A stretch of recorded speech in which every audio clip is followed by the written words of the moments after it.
You're from, and look at my eyes too, not at the camera, and tell me why you're speaking out. My name is Simon Aban Deng. I'm from Sudan. I'm a Shilluk by tribe. I come from Malkal, Southern Sudan, from Shilluk kingdoms. Whoever that, when you people hear about Shilluk kingdoms, I'm here in the United States. I was a slave in Sudan. Now, as an American citizen in the United States, I have to speak out on issue of the slavery in Sudan because most people think that the slavery is the past, but to be honest, slavery still in Sudan exists. We have thousands of people are still in the slaves. And being me as an American citizen now,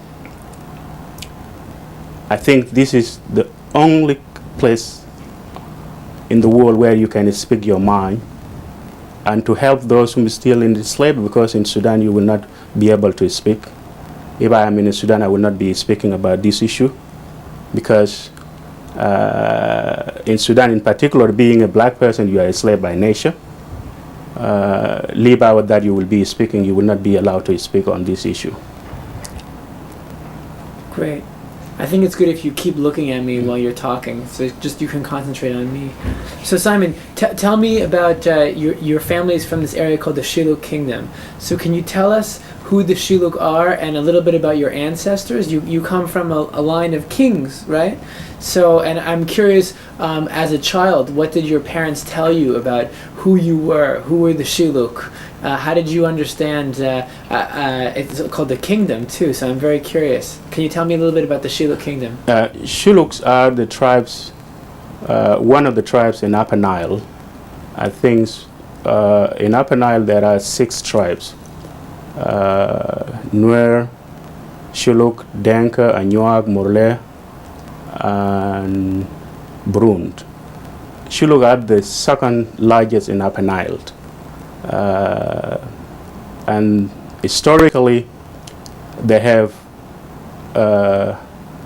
kingdoms, because back then Sudan used to be as a kingdom nations. You have the king of Funy, you have the kings of Nuba, you have the kings of Four.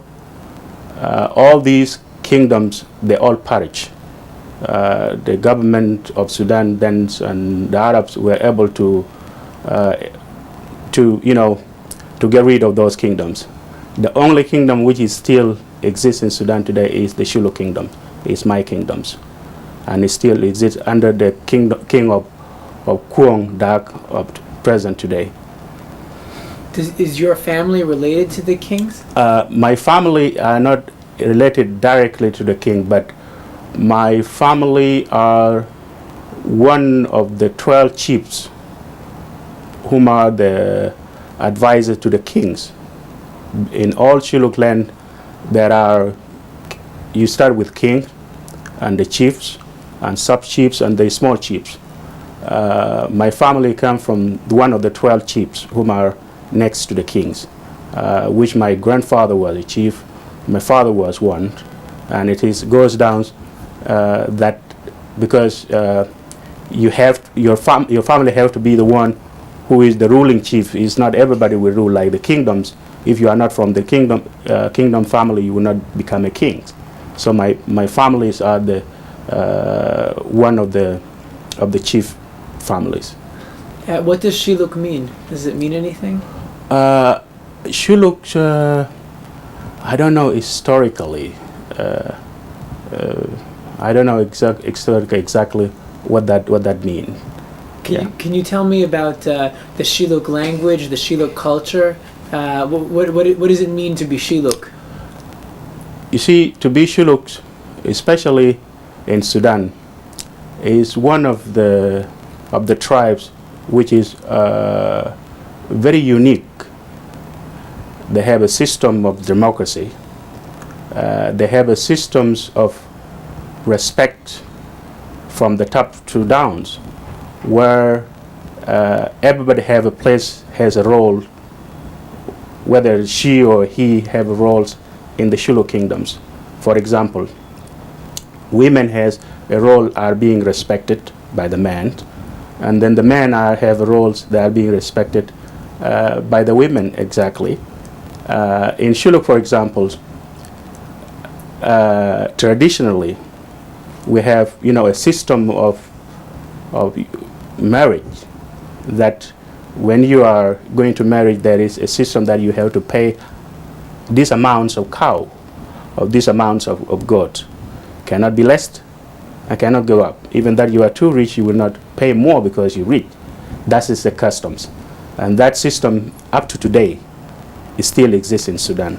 And that the Shilluk is the only kingdom in Sudan it still exists as a king today. Now, you grew up in a village called Tonga? I grew up in a village called Tonga, which is in the east-west of Malkal. I don't know how many miles. Malkal is the capital of Upper Niles. It used to be a province until when the division came, they broke them down to the regions. Malkal, which is in the map, you will see that Upper Nile, and the capital is Malkal. Tonga is a district of Malkal. And we'll look at the map in a little bit, and we'll film you showing us on the map where it is.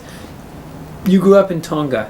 Can you describe for me with what did it look like? What did it smell like? What do you remember? This is before you were abducted as a slave.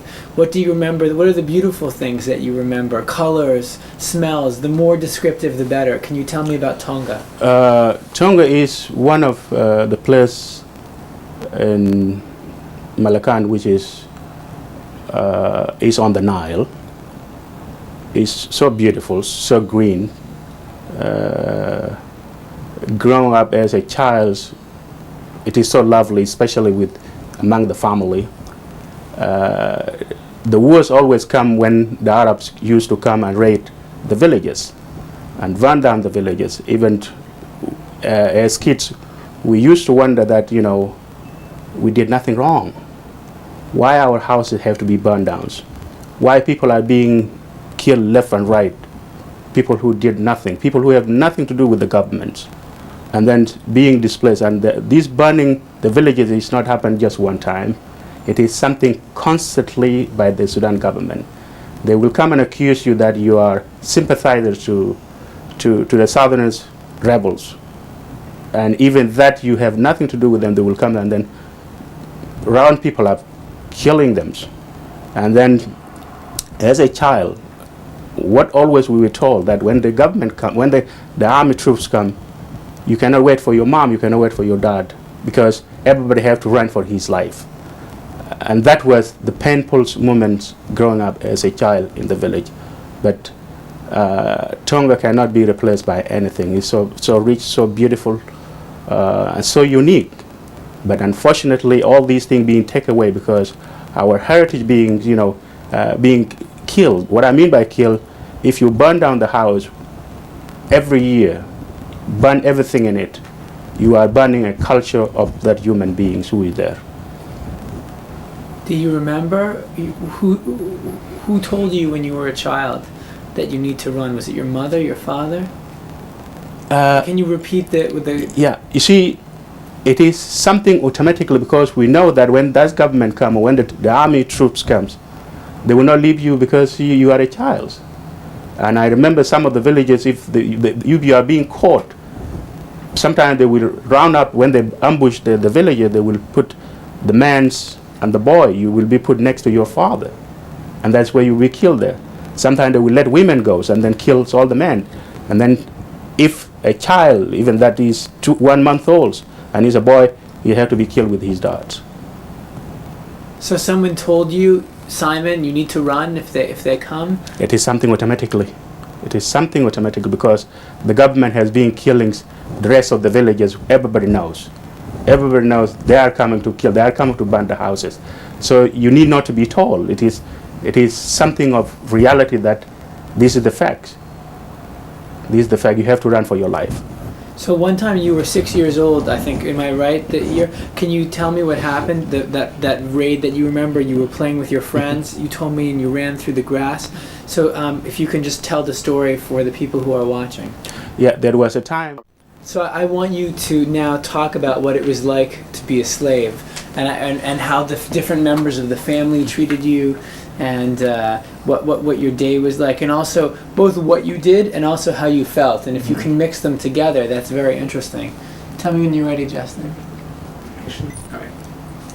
Simon, we're back. Tape number 2, the interview with Simon Deng. Simon, we're going back to the time when you were 9 years old and you were tricked and abducted into slavery. And I want to know how you began to understand that you were a slave. Did you know what it meant to be a slave beforehand? And what did the family do that made you realize that you were not going to be free where you were, that you were their property? In the beginnings, I didn't know that I was a slave. Because I was still holding... I'm sorry, this is my phone. It's going to catch on the back. So I want to know, how did you know that you were a slave, and you can repeat this again, that in the beginning you didn't know? So in the beginning I didn't know that I was a slave, because I was still holding the man, what he told me, that he going to put me back to the steamer to take me back to Malkal. But I was still having that hope in me that I'm there just temporary until he's going to come and then put me in the steamer, and then I go back to my family. Unfortunately, the days gone by, month gone by, and month gone by, even I didn't see the man. Now, when I start questioning the lady who I'm with, and then she became like I should not ask her all these questions, because it was not her who brought me to that place. I should have talked to the man who, and I said, but where is he? He said that, I don't know, you should not be asking me.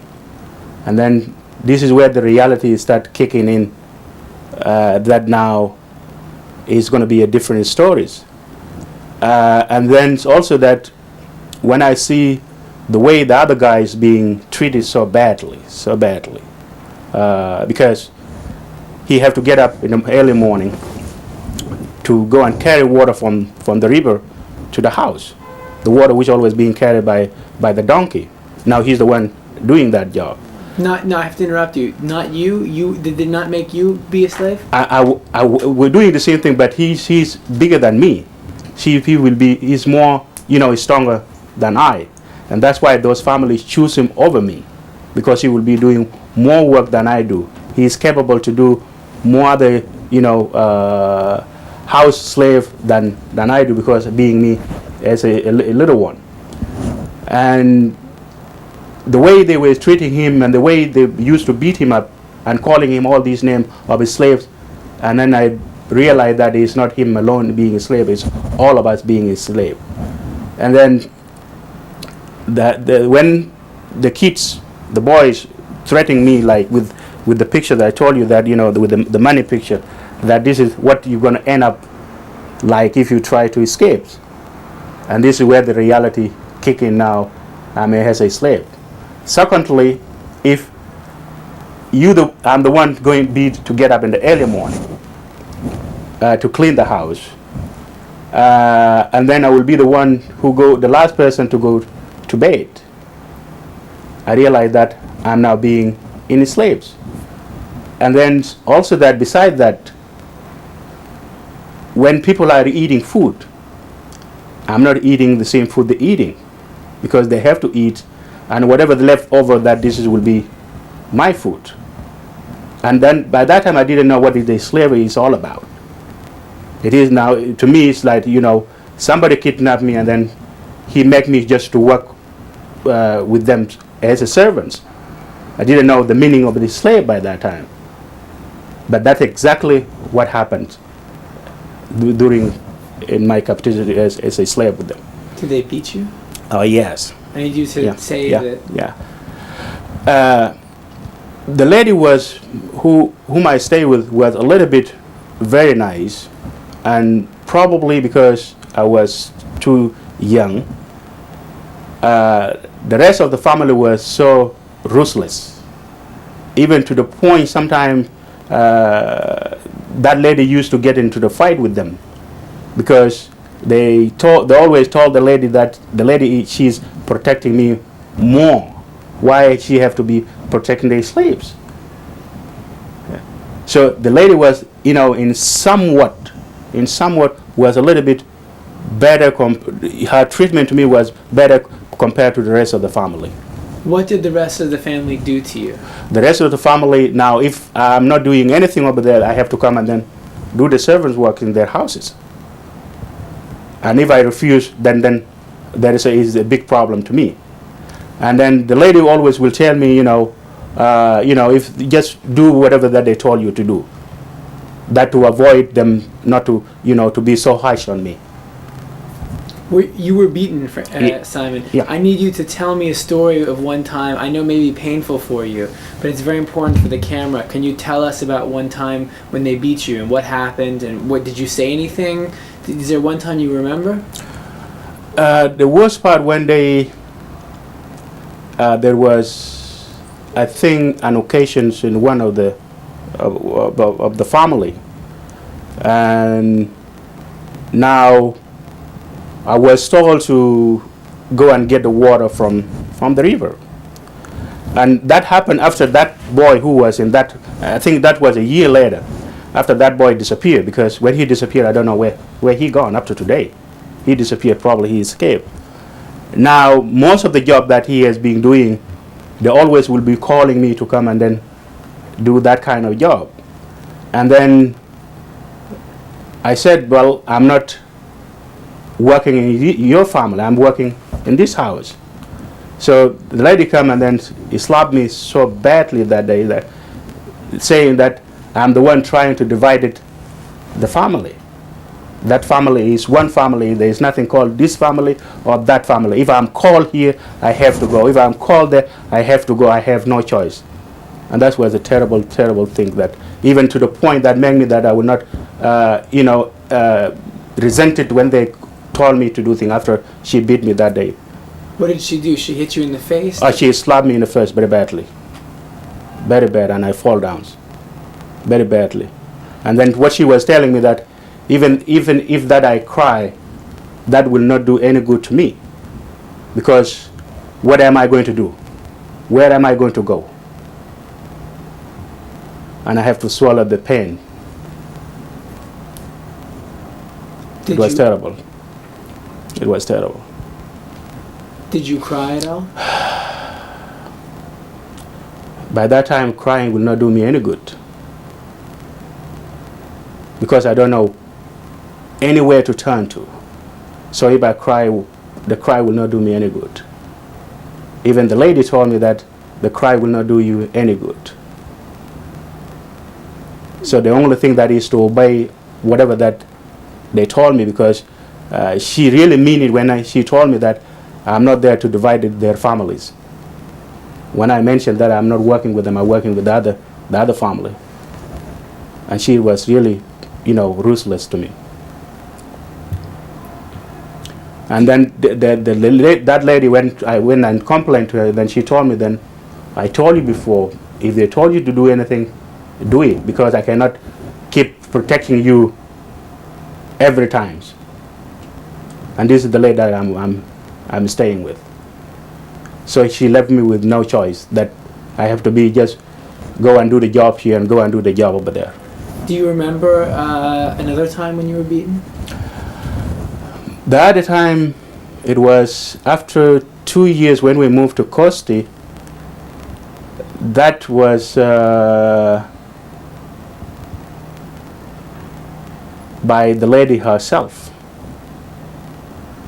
When I brought to the house one of the relatives, a Shilluk person whom I know, that to introduce him that he's one of my relatives, and then my treatment with her become, so it changed. It changed. She beat me, and then even everything become, upside down. It was not the same lady that I know for for 2 years. Everything changed. Everything changed. What's the worst physical attack you suffered? The worst physical attacks. So I need you to tell the story of what they tried to do to you and how you reacted to that. This family whom I stay with, they promised me that for me to get a better treatment, or for me to be taken to the school for God's sake, or to be part of the family, once I have to become a Muslim. And then I have to change my names. And then I will be one of their sons. And I find that really very, very, very strange, because number one, I come from a huge family, big family. I have brothers and sisters. I have a father, I have a mother, I have relatives. And my father is one of, a rich person, for God's sake, because in our tradition, not rich in money. He doesn't have a bank account. But once you have cows, that's always, tell how rich you are, how many cows you have. And then I think about it, that is not going to happen. And they try every time that, that's the only way where I will get better treatment, to be taken to the schools, and then to be accepted in the family. And I said to myself, I didn't tell them no. So the only thing I always tell them, let me think about it. I will think about it. I will think. And years goes by. But in my deeply heart, I said, no matter what. Because I didn't just fall from the sky. I have family. A very well-respected family. And then give my family up, and then becomes, now I have to stay until how this thing is going to end. I refuse to accept their offer. Tell me how you escaped. When we moved to Kosti is the towns. It's bigger than the place where we used to stay in Fishishoy. One day it happened, I was coming from the market where I used to go and pick up the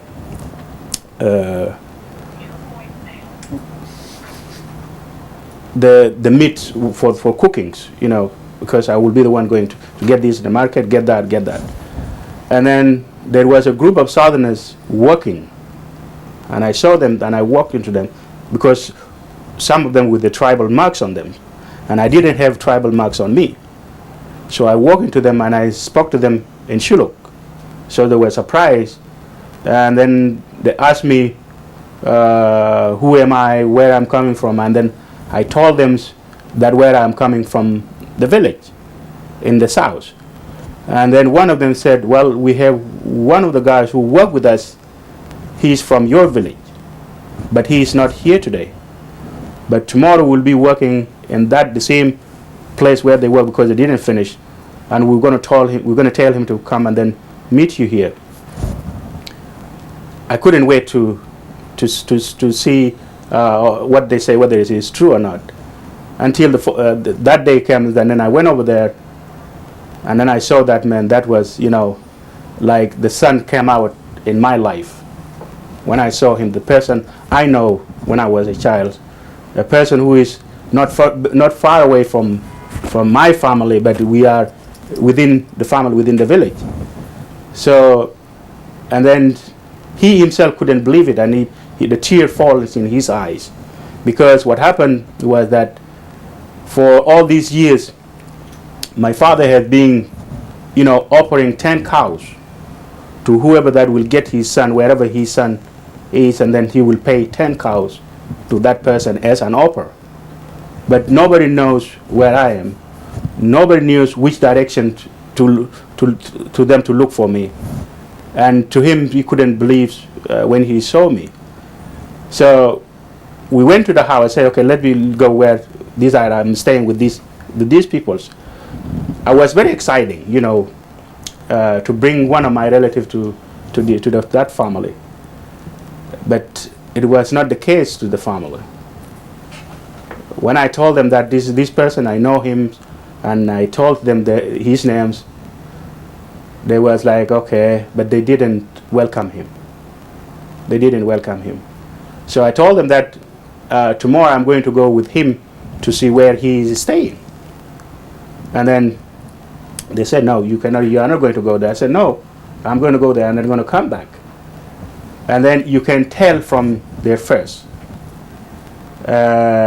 Probably they knew that now all these years I didn't know anybody as a relative. Now for the first time there is somebody who happened to knows me. So I went with this person to where they live, and I find the rest of the people who came from the same village I am.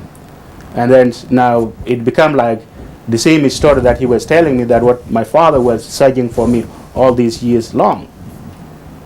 So when I came back from there, the lady beat me bad. And the reason she said that, I was late, because she told me that I have to just be there for 1 hour. Why am I late? I said, but I didn't, because I don't know how to tell time then. It was just I went there, and then even I was rushing to come back. And then when he beat me, I was like, okay, I have to swallow whatever the pain that I'm going through, because I'm seeing that there is a light for me to escape. So I didn't show him that, other side, that I'm going to be going back to these peoples. So to me, just to tell her that I'm sorry that she was beating me. I said that I will not do that again, and this thing is not going to happen. I'm sorry. And then the treatment from her, everything changed completely. She became a different person. She became like not the lady who used to protect me from other people before. She now herself become, ruthless persons.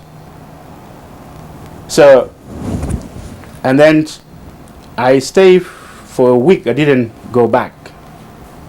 And then the other weeks, I was sent to the market. So I have to run, I have to run up to that place, and then run back to the market to make sure that I'm not going to be late. Even though that I was late, and she was, why took you so long today? And I didn't tell her that I went to these people's place, because I have to go and tell these people that this lady doesn't like me to come and see you. So she said that, okay, you just, they advised me that be nice with them, because we don't want you, anything can happen, because probably they may decide to take you back, or they may try to sell you somewhere. Just be nice with them until we know what we're doing. Until that one of the days came that the steamers are already going to Malkal, and then that person was waiting for me, I think, for the whole day outside, want to see me, just to tell me that tomorrow I'm going to meet you in this certain place. That's how I were able to escape back to my family. What happened when you came home? Sorry, 1 second. Okay, sorry to interrupt. I want to know about the story after you escaped. You became a swimmer. Tell us what happened. After I went back to my family, it was one of the joyful, beautiful day in the whole family. Not just to my mom or my dad, but to the entire family. And then I decided that I'm not going to stay in Malkal, and I have to go to the village. So I went to the village, and then with all this anger that, coming from there, I have to decide to put marks as a Shilluk, because I didn't have them on me first. And then I stay in the village until I think when I became 14 or 15 years old. And then 15, 16 years. And I come to Khartoum. In Khartoum now, there is a man happened to be from one of the village close, not very far from ours. He's a member of the parliament, and he worked there. So he told me then, why you don't put up an application, and somebody had law in Sudan which, protected people from being slaves. There's nothing of that kind. Secondly, even in the street, if you make a mistake and you quarrel or you get in a fight with the northerners, the first thing they call you an abit or dugal abit. Now, because during the time when I was in the village, I learned how to swim. So one time I was passing by close to the parliament, there is a swimming pool where people always go and exercise. And I always go and then wash because I'm not allowed to get in. Why? Because by that time I didn't see any black person, any southerner, because there are some blacks in that place whom happen to be northerners who call themselves Arabs, but there is no a single southerner over there. So I asked one of the gentlemen, I said, can I become one of the swimmers? He said, do you know how to swim? I said, yes. And he asked me what kind of swimmer do I know. I said, I swim, because I didn't know the styles of the swimming, the breaststroke, butterfly, I didn't know that. He said, I swim. He said, no, that's not, people who swim here, there are a style of swimming and so forth. I said, well, I know how to swim, I can learn. And he said, all right, well, you have to find it somewhere else. So what I will do always, in the evening I will come and watch how they're doing, and then I'll go to the river to do the same things. And then The Nile River. in the Nile River, which is not very far from where I work. In every evening I will go to the Nile, come to watch these people, and then I go to the Nile to do the same thing what they have been doing, because it become something in me that I want to be there. Especially now, there's no black persons, or there's no and the southerners, because there are Arab whom are blacks. So this man again, I ran into him and I asked him. Now I told him that I has been practiced. Now probably I know how to swim.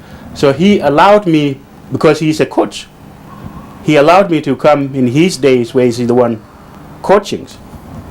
And then he put me in the pools, and boys in the pool was really so mad with me that why is they bringing these slaves, this and there. And the whole thing kicked back into me, the pain of which I almost like forgetting it, and this thing coming back now, I'm rejected. So the following days I came back, that man was not there, so I was being thrown out. I was told, do not ever come to this place. So what I will do, just go to the pools, go to the river Niles. One day they are going to have a swimming in the Niles, about 2 months later. So now they are going to, all the practice which is being done in the Niles. So it is an open competition. I sign up and I swim on the Nile, because I have been swimming on the Nile. And then the man who was coaching, she said, well, you are not so good enough, but it is up to you whether you're going to make it or not. So even if that, when we finish swimming, finish practice, I will come in the night and do more practice myself, because I want to be there. Until after a month of trainings, and then we went for the competitions, and then I became the first in the second teams.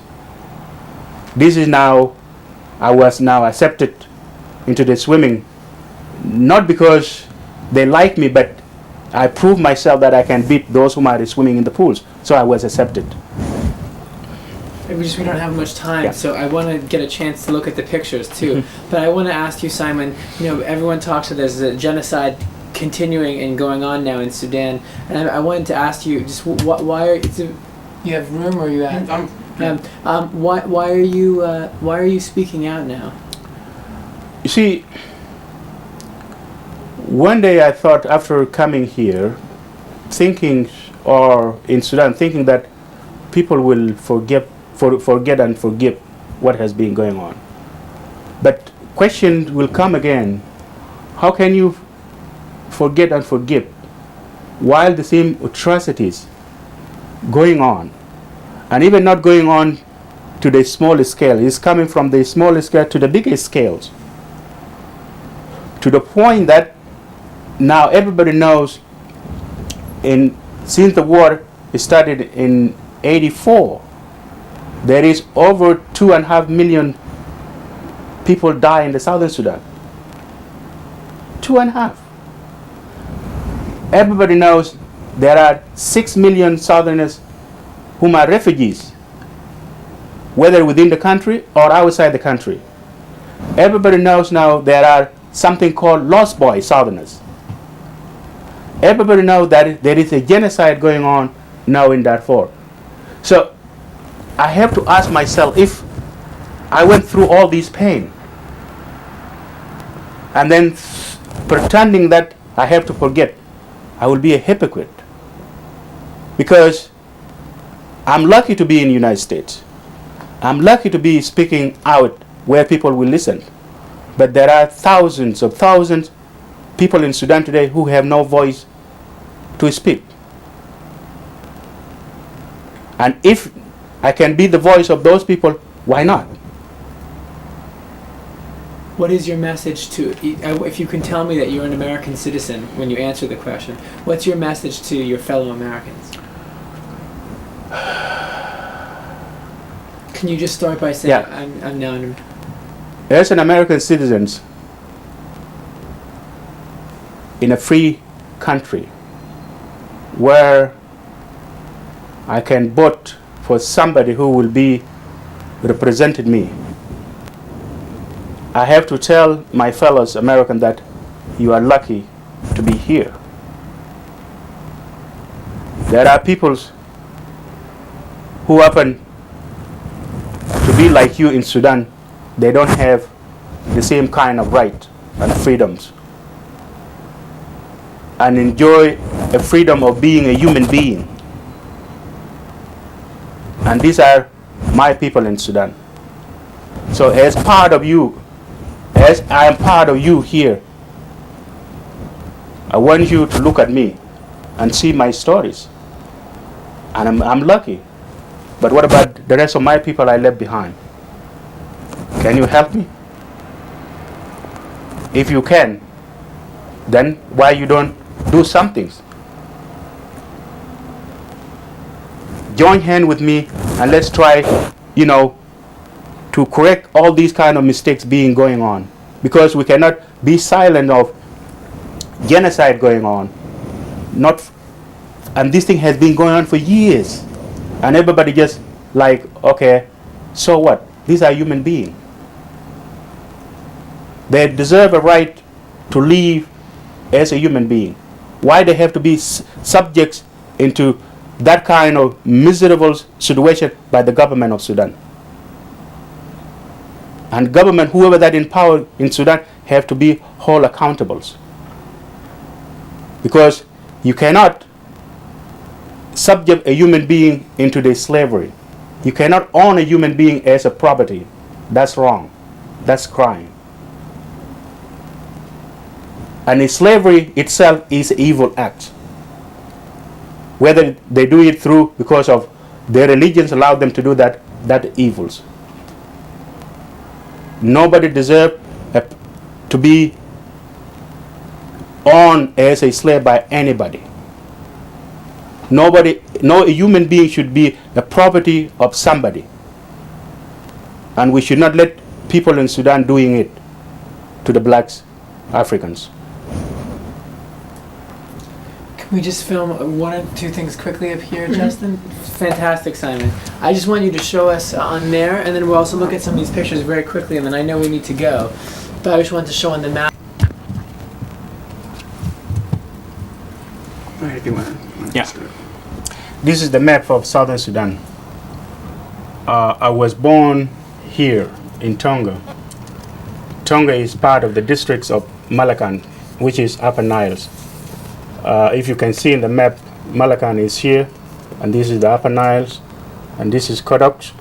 I was taken from here into the slavery up all the way to Kosti. Kosti is somewhere here in the north, in the White Niles, which is, somewhere here. Because this map is the Southern Sudanese map. It's not, Kosti is not in this map here.